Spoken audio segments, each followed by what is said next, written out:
your character, she kind of has to make these tough decisions at the beginning of just kind of cutting people, and it's part of the job, and she just has to do it. Was that something you related to with 30 Rock and SNL of like, okay, these jokes have to get cut, these sketches have to get cut, or was it hard working with friends having to do that? It actually was something I related to a lot specifically because of SNL, the way that my character in the movie, she's reading all these people's college applications because they want to go to Princeton, and I, as one of the head writers of the show, I used to have to always read, hundreds of writers' submissions, people who wanted writing jobs on the show, and I remember how stressful it was. And it was almost like when you got a really bad one, you were almost relieved because you're like, okay, that's a clear no.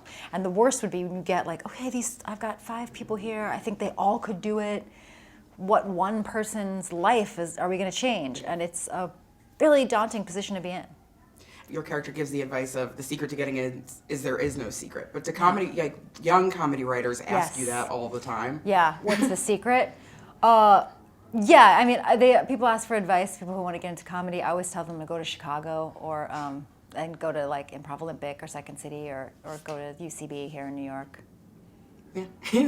Just keep plugging.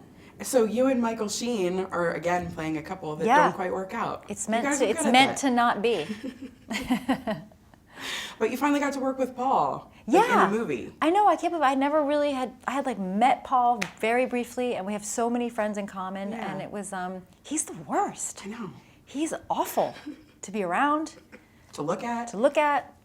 Fucking not cool. Just bad. Not funny. I cursed a little bit there, so you should bleep that. This is obviously probably the most dramatic role that you've done. Was that an intentional choice going from 30 Rock to doing something a little bit more straight-laced? It wasn't like a kind of craven choice of like, check me out now world, but it just happened to be that this story felt like a really good script and a story, and it felt like, I always look at you and go like, am I believable as a admissions person? Yes. Yeah. Am I believable as an astronaut? Perhaps not, Aly, we don't know. But it just felt like a good story. Do you remember what your college essay was? What you wrote? I don't remember. I wrote a bunch of them because I applied to 5 schools, but the school I went to, I remember you had to write something about the honor system because the University of Virginia has some kind of honor system, but I don't remember what it was.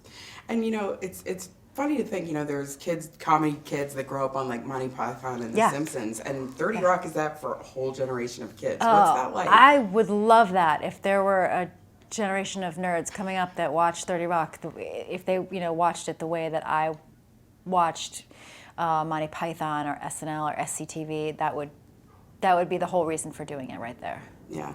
Have people just asked you and Amy to just host everything now, like bar mitzvahs and... We are available for auto shows and boat shows.